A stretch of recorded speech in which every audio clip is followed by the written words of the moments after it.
목사님께 소개해 주신 대로 19년 3개월 동안 병원 원목이죠. 병원 원목으로 환자들을 돌보고 또 그들과 함께하는 생활 가운데 이번에 또 3개월 동안 병원에서 또 연수 허락을 받아서 그 호주와 뉴질랜드의 또 병원 임상 목회 쪽으로 또 귀한 공부를 하게 되었습니다. 특별히 이달겸 목사님께서 우리 오클랜드 시티 병원에 또 어레인지를 해주셔가지고 잘 돌아보고요.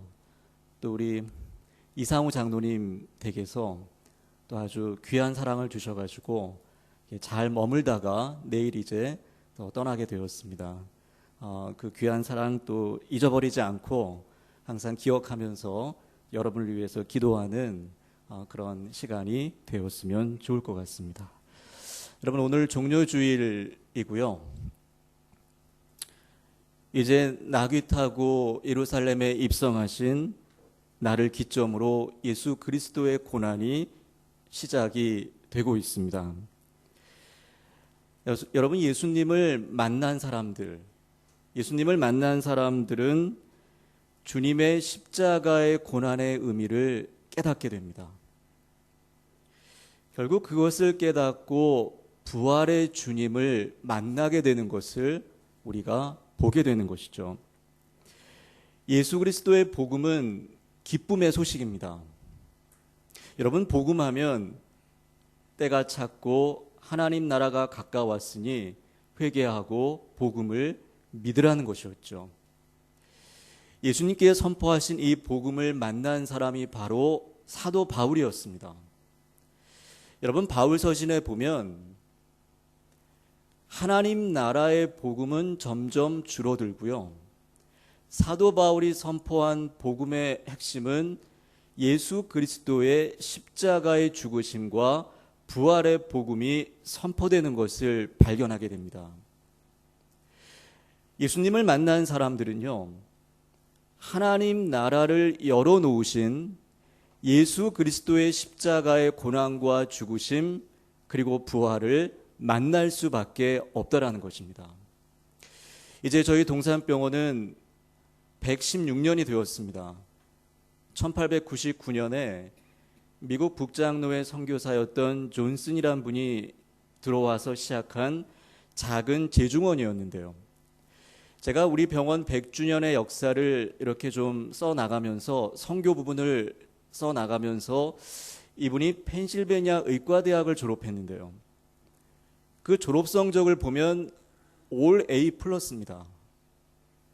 이 올 A 플러스 받은 이분이 28살이었어요. 그때 나이가. 28살에 무디라고 하는 목사님의 설교를 통해서 변화가 됩니다. 그때 무디 목사님이 선포한 메시지가 예수 그리스도의 십자가의 은총을 깨달은 자의 삶이었어요. 그래서 여러분, 그때 비행기가 없었거든요. 1899년에 무슨 비행기가 있었겠습니까? 항공기가 없어가지고 배를 타고 한 달 동안 배멀미를 하면서 한국 땅에 도착한 것이죠. 여러분, 재중원이라고 하는 이 병원이 시작되었을 때 제가 이렇게 가만히 책을 보니까요, 초기 한국 기독교의 선교 정책은 트라이앵글 메소드였습니다. 아시는 것처럼 학교와 교회와 병원이었죠. 그래서 학교 같은 경우 제가 보니까 사랑채에다가 대남소학교라고 이렇게 만들고, 그 다음에 이제 그 교회는 야소교회당이라고 해서 또 행랑채. 이 재중원이라고 하는 병원을 어디다 세웠나 이렇게 보니까 병원을요, 재중원이라는 병원을 하인과 머슴들이 살던 방에다가 재중원을 시작한 것입니다. 저는 이걸 보면서 예수 그리스도의 십자가의 고난과 은총을 깨달았던 이 존슨이라고 하는 분이 재중원이라는 병원을 시작할 때 하인들과 머슴들이 살던 가장 냄새나고 더러운 곳에서 예수님의 섬김의 의미를 보이겠다고 하는 그 분명한 마음을 가지고 병원을 시작했다는 것을 발견할 수 있었습니다. 여러분, 우리가 이번 한 주간 동안 종료주일을 보내고 우리도 예수 그리스도의 십자가의 죽으심과 고난을 묵상하면서 다가오는 부활 주일에 부활의 주님을 만나야 되는데요. 이번 한 주간 동안 이 십자가의 고난과 죽으심을 묵상하는 가운데 우리 가운데 있어야 할 것이 무엇이겠습니까? 하나는요, 우리 가운데 은혜와 평강이 있기를 원합니다.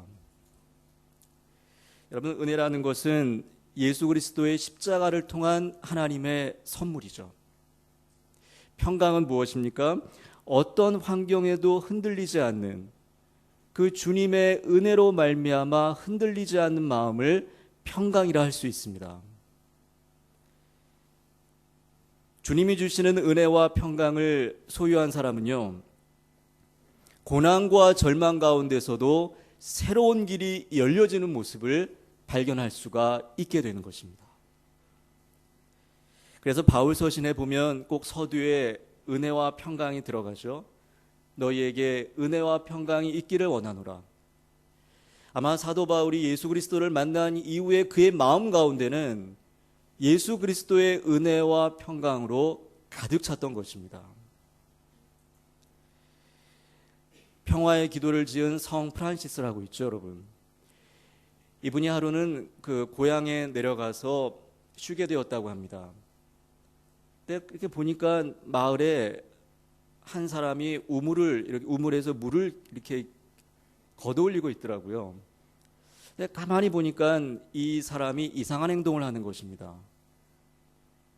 그 물을 길어 올릴 때마다 그 물통에다가 작은 막대기를 넣는 거예요. 그래서 아마 왜 그러지 하고 이유를 물어봤더니 이 하인이 하는 말이, 그러니까 물을 길어 올리는 사람이 하는 말이, 물을 길어 올릴 때 작은 막대기를 넣으면 물이 거의 쏟아지지 않는다는 겁니다. 만약 작은 막대기를 넣지 않으면 길어 올릴 때 물이 반밖에 남지 않는다고. 이 성 프란시스가 이 광경을 보면서 그의 친구에게 이런 편지를 썼다고 합니다. 우리는 얼마나 자주 흔들리는 마음의 물통을 가지고 있는가. 두려움으로 흔들리는 마음, 저도 있고 여러분도 있지 않겠어요? 고통으로 심하게 요동하는 마음, 절망으로 무너지는 마음, 이것은 마치 심하게 흔들리고 출렁거리는 물통과 같은 것이라고요. 그러나 거기에 십자가라고 하는 막대기를 던져보라고요. 십자가의 주님을 바라보라고요. 그 이유는 십자가의 주님은 목마름의 고통을 맛보신 분이시기에 우리가 그분을 바라볼 때마다 우리를 도우시고 우리의 고통과 함께 하시는 주님을 발견할 수가 있다라는 것입니다. 여러분, 이번 한 주간 고난의 주님을 묵상하면서 십자가의 주님을 바라보면서 여러분 가운데 주님이 주시는 은혜와 평강으로 채워지기를 원합니다. 두 번째로 우리 마음 가운데 있어야 할 것은요, 감사와 기쁨이에요. 우리가 고난 주간에 깊이 고난을 묵상하는 가운데서도 그 고난 가운데 우리와 함께 하시는 주님께 감사와 기쁨을 드릴 수 있는 여러분과 제가 되기를 원합니다. 원목의 보람은 여러분 병원에 다 환자들 아닙니까? 육체적인 질병과 또 정신적인 질병을 가지고 병원에 입원한 분들이에요. 저는 두 가지의 보람이 있습니다. 하나는 수술 기도할 때요. 수술 기도하고 난 후에 수술이 마치고 나면 대부분 하나님 앞에 감사합니다. 그때 너무너무 보람을 느껴요. 이번에 여러분 연세대 세브란스 병원에서 수술 기도 프로젝트를 실시했습니다. 처음에 여러분 아시는 것처럼 그 이철 원장님이 신앙을 가지고 우리 병원은 모든 환자들, 그 환자가 불교든 천주교든 신앙이 없던 모든 거에 관계없이 우리는 수술할 때 기도하겠다. 많은 의료진들이 반대했습니다. 그럴 수 없다고요. 근데 설득해서 이제 의료진 가운데 신앙이 없는 분도 많지 않습니까? 그래서 이제 그 수술한 그 마취실 그 앞에다가 기도문을 딱 붙여놓은 거예요. 그래서 수술하기 전에 모든 마취과 의사 선생님이 그 수술 기도문을 읽는 겁니다. 거기에 보면, 여러분 수술 기도문에 보면 예수 그리스도의 십자가의 죽으심과 부활에 대한 내용이 잠시 들어가 있습니다. 이분은 약간 마취된 상태에서 들어오지만 그 기도를 듣는다는 거죠. 1년이 지났습니다. 이 수술 기도 프로젝트를 실시한 이후에 항생제와 진통제 투여 횟수가 반으로 줄었다는 거예요. 그래서 연세 세브란스는 이제 이 수술 기도를 계속하겠다고 하는, 그래도 정체성을 찾아가겠다고 하는 분명한 모습을 보이고 있습니다. 저는 호스피스 환자를 만날 때 또 보람을 느끼는데요. 제가 둘러보니까 이 뉴질랜드 호스피스가 너무 잘 돼 있더라고요.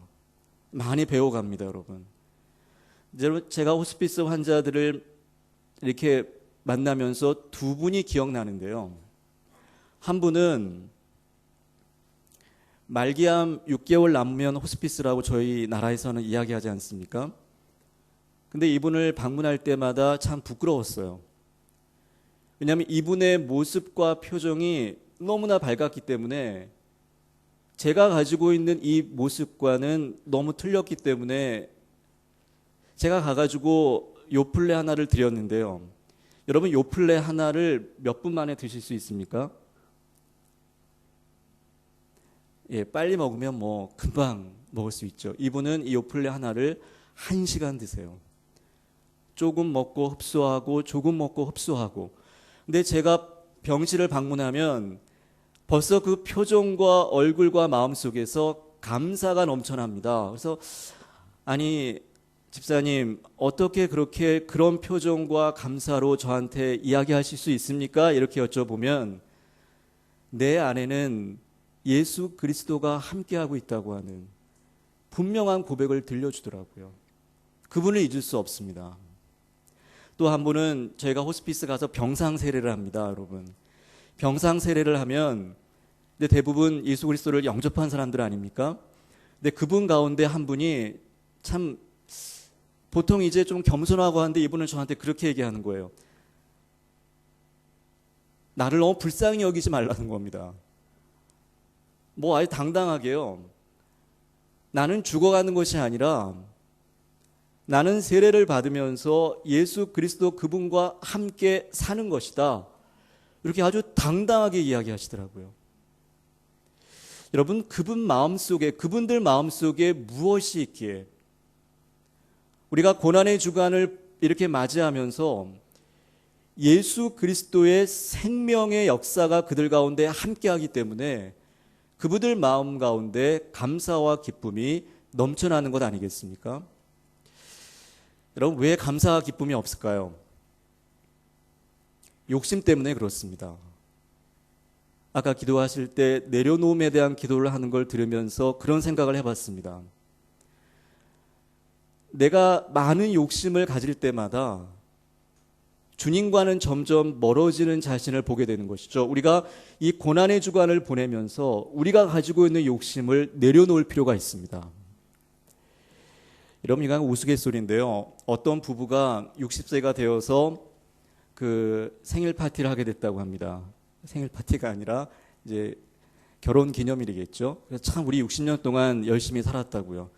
예, 파티를 다 한 후에 두 분이 잠이 들었는데 예수님께서 동일하게 두 남편과 아내에게 나타나셨어요. 그래서 아내에게 물었습니다. 그래, 너희가 60년 동안 참 아름다운 삶을 살았고 건강하게 살았는데 내가 너에게 뭘 해줄까? 이렇게 했더니 그 아내가 하는 말이 저희가 참 어렵게 삶을 살았지만 세계 여행을 한번 못 해봤으니까요. 예수님, 저희에게 세계 여행 티켓을 하나 달라고요. 아, 그래. 내가 너에게 세계 여행 티켓을 주겠다 하고 됐습니다. 남편에게 나타났어요. 내가 너에게 무엇을 해줄까? 이렇게 물었더니 남편이 하는 말이 남자는 좀 욕심이 많은 것 같습니다. 예수님, 저보다 30년 어린 여성과 살게 해주십시오. 이렇게 했나 봐요. 여러분, 우리 같으면 예수님이 그런 기도를 들어주실까 생각했는데 예수님이 갑자기 그래, 들어줄게 하면서 동양적으로 펑 하더니요.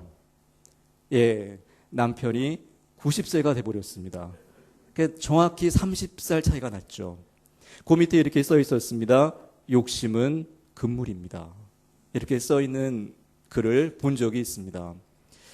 여러분, 이번 한 주간 우리가 주님의 고난을 묵상하고 예수 그리스도와 함께할 때 내가 가진 욕심을 내려놓고 한번 주님과 동행함으로 여러분 가운데 감사와 기쁨으로 채워지는 축복된 한 주가 되기를 원합니다. 세 번째, 여러분, 십자가의 은총을 경험한 사람들은 교제합니다. 이 교제는 복음 안에서의 교제예요. 교제는 참 많습니다. 정치적인 교제하는 사람이 있고요. 여러 가지 교제가 많지만 이 교제는 예수님의 십자가의 은총을 경험한 사람들은 복음 안에서 교제하는 거예요. 제가 한번 강릉교회 설교를 가게 되었습니다. 이상천 목사님이 심호하시는 강릉교회인데 거기 헌신예배 설교 부탁을 받아서 가게 되었는데요. 여러분, 저희 병원 예배 분위기는 너무너무 조용합니다. 아무리 무슨 말을 해도 아멘 없어요. 앞에 의사 선생님들 하얀 가운 입고 쫙 앉아 있습니다. 외부 강사가 와서 당황해서 내려갔어요.